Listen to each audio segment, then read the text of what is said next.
앉으시겠습니다. 옆에 분 인사하겠습니다. 아무리 봐도 예수님의 제자처럼 보입니다.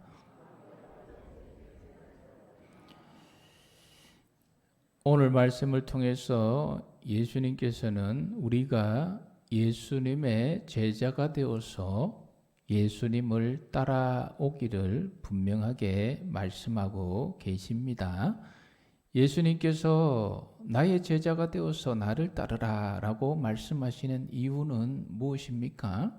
우리가 예수님을 따라가면 때때로 잠시적인 어려움과 아픔 있을 수 있겠지만 그러나 결국 예수님을 따르는 그 길이 승리의 길이요, 생명의 길이요, 영생의 길이요, 우리에게 친정한 복된 길이기 때문에 예수님은 저와 여러분들에게 내 제자가 되어서 나를 따라오라 말씀하고 있습니다.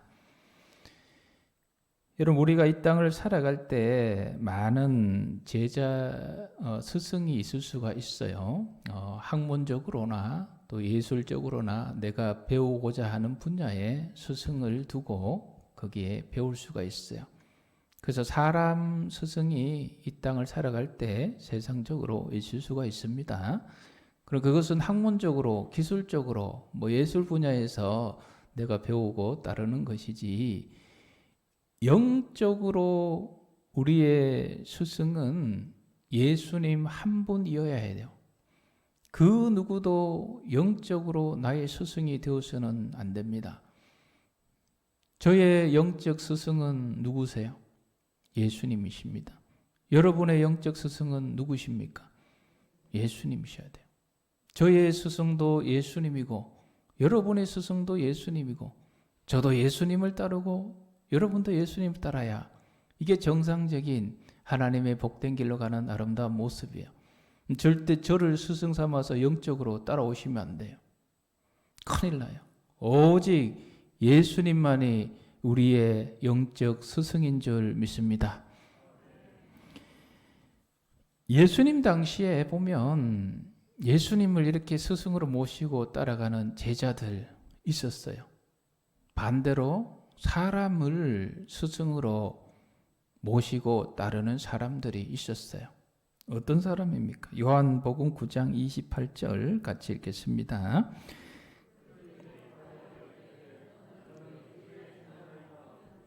모세의 제자라.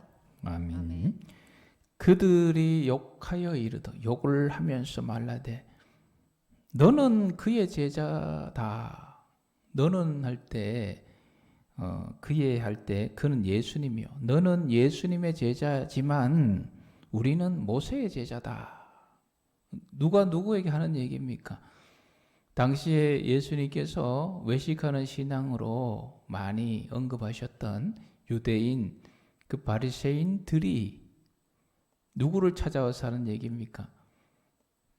누구를 찾아와서 하는 얘기냐면 날 때부터 소경된 한 사람이 있었어요. 그 사람이 예수님 만나지 않습니까? 우리 예수님께서 긍휼히 여기시고 그 눈에다가 진흙을 이렇게 발라주시고 실로암 물가에 가서 씻으라. 이분이 예수님의 그 말씀에 순종해서 실로암 물가에 가서 씻었어요. 씻으니까 눈이 어떻게 되었습니까? 활짝 열려서 보게 되었습니다. 할렐루야. 그렇게 고침받은 사람이 바로 이 사람이에요. 이 바리새인들이 지금 고침받은 이 사람 집에 와서 욕을 하면서 너는 예수님의 제자지만 우리는 모세의 제자다. 그러고 있는 모습입니다. 우리는 모세의 제자다. 우리는 모세의 율법을 최고로 여기고 살아가는 사람들이다. 그래서 그 율법을 가리키고 지키는 일이 우리의 최고의 임무다 해서 늘 살펴봐요. 율법을 어기는지 지키는지.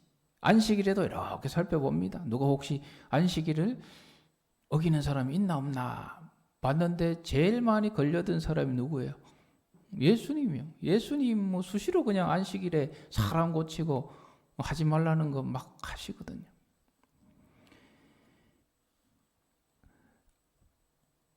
모세를 스승으로 모시고 살아가고 있는 이 유대인들이 안식일 날 예수님이 이 장님된 사람 고치는 그 모습을 보고 그 고침받은 사람 찾아와서 지금 욕을 하고 막 그러고 있는 거예요. 예수님께서 하도 답답하셔서 이 유대인들에게 뭐라고 말씀을 하셨습니까? 마태복음 23장 33절 같이 읽겠습니다. 율법에 더 중한 바 정의와 긍휼과 믿음은 버렸도다. 아멘. 율법 자꾸 안식일 계명 이 계명 제명 얘기하는데 그 율법보다 더 중요한 정의와 긍휼과 믿음은 어디 갔느냐? 왜 그걸 놓쳐버리고 왜 자꾸 율법만 얘기하느냐? 여기서 우리가 눈여볼 단어가 한번 따라합시다. 긍휼. 긍휼은 하나님의 사랑과 자비하심이에요. 헤아림. 나는 자비를 원하고 제사를 원하지 않는다라는 아버지의 뜻을 너희가 알았더라면 나를 정죄하지 않았을 터인데 너희들은 왜 아버지 뜻을 모르냐? 하나님께서 모세를 통해서 이 땅 위에 율법을 주셨어요. 여러분 율법을 왜 주셨겠습니까? 우리를 괴롭히고 힘들고 짐을 터져 가지고 고생시키려고 율법을 주신 거예요? 아니에요. 우리를 살리기 위해서 주신 거예요. 죄의 자리에 가지 않도록 하나님 은혜 속에 머물 수 있도록 주신 것이 율법이에요. 그 율법에 지금 안식 계속 유대인들이 언급하는 게 안식일 계명 아닙니까? 안식일. 자꾸 안식일 계명 지켜야 된다. 왜 이거 하냐지 따지니까 예수님께서 뭐라고 말씀해 주셨어요? 사람이 안식일을 위해 있는 것이 아니고 안식일이 누구를 위해 있다고요? 사람을 위해 있다라고 예수님이 말씀하신 이유가 무엇입니까? 율법은 사람을 살리기 위해서 하나님께서 그 사랑으로 베풀어 주신 것인데 너희들이 지금 그 율법의 사랑은 다 빼버리고 그 율법 가지고 자꾸 사람들을 더 괴롭히고 있구나. 안식일 계명도 사람을 위해서 하나님께서 안식일 계명 주신 거다. 왜 맨날 노동만 하니까 좀 쉬라고. 종도 쉬고 주인도 쉬고 심지어 동물까지도 쉬어라. 그렇게 주신 게 율법인데 그 율법의 정신, 하나님의 사람을 향한 사랑, 긍휼은 어디 가고 없고 왜 그러느냐? 여러분, 이 유대인들, 바리새인들이 고침받은 소경에게 찾아와서 하나님의 그 뜻, 긍휼함과 헤아림과 인자함과 사랑의 마음으로 이 소경을 바라보면 욕할 일이 아니라 뭘 해줘야 돼요? 따라합시다. 축하해야 합니다. 축하를 해야죠. 너무 잘 됐다. 그리고 예수님을 향해서는 안식을 어겼다고 비난할 것이 아니라 뭘 해야 돼요? 따라합시다. 감사해야 합니다. 누가 고쳐주셨느냐? 예수님이 고쳐주셨습니다. 그 예수님 너무 고마운 분 아니냐? 이렇게 고쳐주다니 할렐루야 하나님께 영광 돌립시다. 이 예수님 너무너무 감사한 분 아니냐? 이게 하나님께서 우리를 향하신 그 뜻을 깨달은 사람은 이렇게 해야 되는 거예요. 그런데 여기 와서 안식일을 왜 어겼느냐 뭐 이러면서 막 욕하고 있는 거예요. 오늘날 우리의 신앙의 모습도 여러분 한번 돌아보셔야 됩니다. 저와 여러분은 각자 나름대로 유대인처럼 바리새인처럼 각자의 율법들이 있어요. 자기만의 원칙이 있고 기준이 있고 자기 생각들이 다 있어요. 100사람이 모여 있으면 똑같이 생각하는 것도 있지만 어떤 부분에 있어서는 100사람 다 다른 생각들을 가지고 있어요. 이 바리새인들처럼 하나님의 뜻인 긍휼과 헤아림과 사랑을 다 잊어버리고 내가 세운 원칙, 강조하는 율법주의자가 되어버리면 어떤 현상이 생겨난지 아세요? 축하할 일인데 그게 그냥 비방거리로 바뀌어버려요. 감사할 일인데 감사가 아니라 오히려 욕할 거리로 바뀌어버려요. 사랑하는 성도 여러분, 저와 여러분들이 이 시대를 살아갈 때 이 바리새인처럼 유대인처럼 율법에 사로잡혀서 나는 모세의 제자입니다. 사람을 쫓아가서 그 율법에 사로잡혀서 사람들을 어렵게 하고 힘들게 하고 축하할 자리에 축하해 주지 못하고 감사할 자리에 감사하지 못하는 이런 모세의 제자, 자칭 유대인 같은 모습 되지 마시고 긍휼과 헤아림과 자비의 마음을 가득 가지고 사람들을 살려가는 예수님처럼 사람을 살려가는 저와 여러분 되시기를 주님의 이름으로 축복합니다. 누가복음 14장 27절 같이 읽겠습니다. 누구든지 자기 십자가를 지고 나를 따르지 않는 자도 능히 내 제자가 되지 못하리라. 아멘. 예수님께서 저와 여러분들을 제자로 초대하시면서 자기 십자가 지고 따라오지 않으면 능히 내 제자가 되지 못하리라. 그래서 이 말씀에 제자가 되지 못하리라 이 부정적인 거지만 저희들이 이 말씀 드릴 때 나는 예수님이 말씀하신 십자가 지고 예수님의 제자가 되어야지 이렇게 생각하는 게 정상이죠. 예수님의 제자가 되어야지. 그러려면 십자가를 져야 돼요. 예수님의 십자가는 제가 계속 강조하지만 사람을 살리는 십자가예요. 죽이는 십자가가 아니라. 요한일서 4장 9절 우리 같이 읽겠습니다. 하나님의 사랑이 우리에게 이렇게 나타난 바 되었으니 하나님이 자기의 독생자를 세상에 보내심은 그로 말미암아 우리를 살리려 하심이라. 아멘. 하나님이 자기의 독생자를 세상에 보내심은 그로 말미암아 우리를 뭐하려 살리려 하심이라. 그래서 십자가를 지신 거예요. 우리가 지고 가는 십자가도 당연히 사람을 살리는 십자가여야 합니다. 사랑의 십자가가 바로 그 말이에요. 사랑으로 사람을 살리는 십자가를 우리가 져야 되는 거예요. 예수님의 제자인지 아닌지 분별하는 방법은 무엇이 있습니까? 나는 사람을 살리는 사랑의 십자가를 지고 가는 사람인가? 이거 보면 알아요. 여러분, 사람을 살리는 십자가를 진다고 할 때에 어디 아프가니스탄 선교사로 가서 거기에 막 순교하고 이것은 하나님께 특별한 소명을 받은 특별한 경우고 우리 대부분이 그런 생각하고 있으면 그건 곤란해요. 지난주에 제가 말로 사람을 살리는 말씀을 증거해 드렸습니다. 우리 옆에 분에게 물어보십시다. 사람 좀 살리셨습니까? 오늘 우리 전사님한테 제가 아침에 물었어요. 전사님, 지난주 우리가 사람 살리자 했는데 누구 살렸습니까? 하니까 전사님 씩씩하게 예, 저는 우리 아버지를 살렸습니다 하더라고요. 그래서 어떻게 살리셨습니까? 하니까 이제 대화를 통해서 아버지를 살렸다라고 이제 얘기를 하셨어요. 우린 사람을 살려요. 그 살리는 십자가는 멀리 있지 않아요.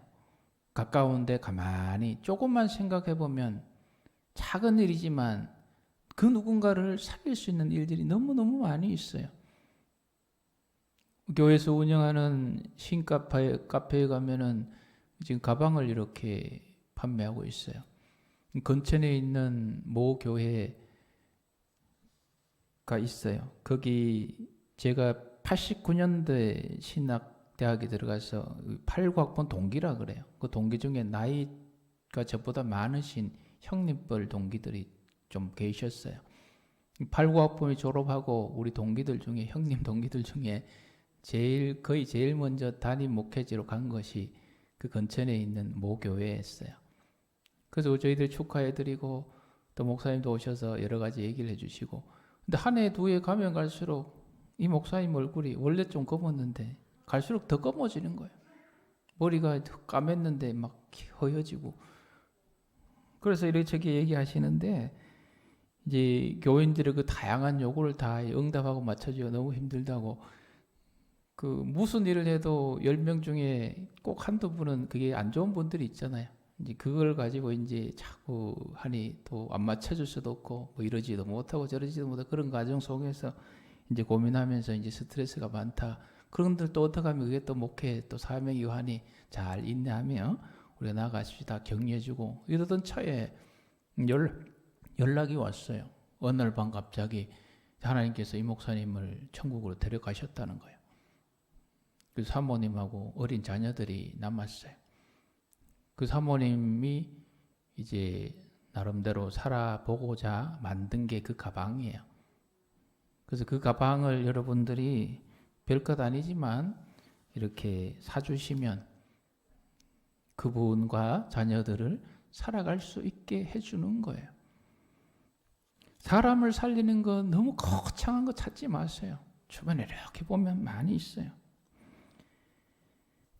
지난주에 KT에서 서비스로 왔어요. 인터넷 전용선이 좀 고장이 나서, 그래서 오셔서 잘 수리해주고 갔어요. 이렇게 수리해주고 가면은 꼭 여러분 문자나 카톡으로 뭐가 날라와요. 이게 서비스 평가라고. 여러분, 우리 한국 사회 문화 속에 사람이 사람을 평가하는 이 문화, 물론 뭐 도움되는 것도 있겠지만 영적으로 볼 때는 참 그렇게 썩 좋지는 않은 것 같아요. 사람이 사람을 이렇게 점수 매기고 저거는 몇 점짜리, 이거는 몇 점짜리. 그것도 어떻게 하면 해줘야죠. 이런 설문이 올 때는 전 항상 최고의 점수를 줘요. 항상 최상위. 그리고 뒤에 거기 마지막 뭐 의견 있습니까? 뭐 할 말이 거기에는 이렇게 적어요.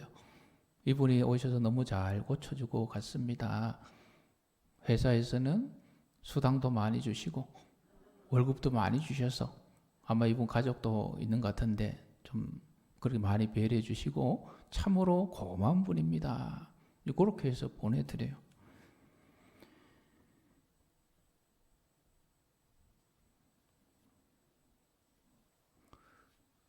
저는 다니면서 이제 우리 동료 교역자들 만나면 우리 교회 자랑을 할까요, 안 할까요?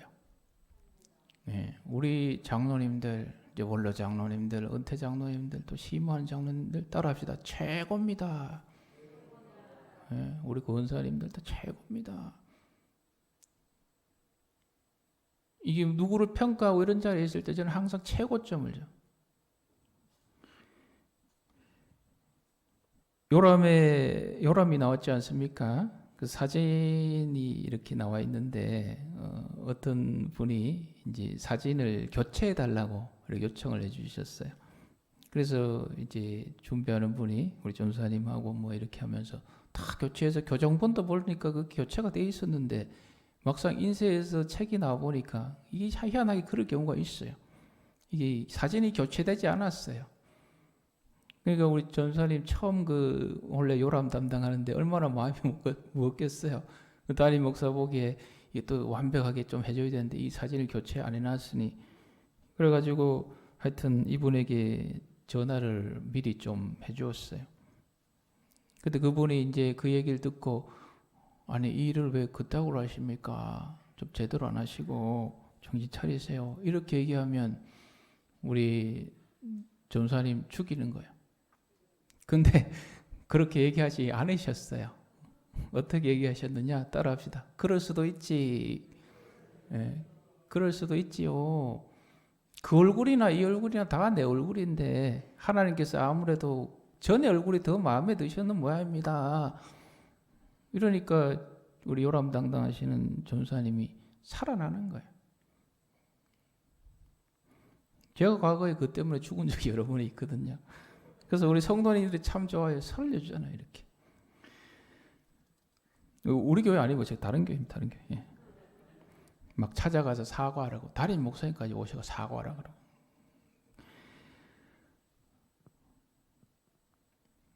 신학대학 제가 졸업할 때 그 학교에서 연락이 왔어요. 앨범 내지 않습니까? 그때 돈으로 6만 원인가 줬어요. 그 대학교 앨범이 나왔는데 이 담당 직원이 전화가 와가지고 아이고 전사님 이거 앨범이 나왔는데 목사님 사진이 다른 사람 사진이 들어갔어요. 그래가 난리가 난 거예요. 이게 제가 만약 시비를 걸어가지고 하면 전상 그 돈 이 직원이 물어주고 다시 지금 뽑아야 될 판이에요. 그래서 제가 뭐라 했겠어요. 따라합시다. 그럴 수도 있지요. 제 얼굴보다 이 사람 얼굴 훨씬 더 낫네요. 할렐루야. 여러분 사람을 살린다는 것이 어디 저 멀리 외국에 가서 찾지 마시고 우리가 말 한마디 하고 할 때 이 말이 저 사람의 가슴에 목을 박을 수도 있고 이 말이 저 사람을 살릴 수도 있고 나의 작은 행동 하나하나가 어떤 일을 살릴 수도 있고 이거 생각한다면 우리는 예수님 말씀하시는 사람을 살리는 사랑의 자기 십자가 많이 지고 갈 수 있어요. 예수님의 제자로 서갈 수가 있어요. 특별히 이 땅에는 감사하게도 이 감사할 일은 아니지만 이런저런 말로 인해서 상처받은 사람들이 많이 있어요. 그렇기 때문에 우리가 그분들을 더 섬길 기회의 요소가 되지 않습니까? 저도 목회자로 있다 보면은 이 본의 아니게 제 말로 또 이렇게 상처받는 분들이 있을 수밖에 없어요. 그분들에게 대단히 죄송합니다. 본의가 아니게 잘 용서해 주시고 어쨌든 저와 여러분들이 항상 사람을 살리는 예수님이 말씀하시는 그 사랑의 십자가를 지고 가야 예수님의 제자가 되어지는 것입니다. 저와 여러분들이 사람을 살리는 사랑의 십자가 많이 지셔서 예수님의 제자 되시기를 주님의 이름으로 축복합니다.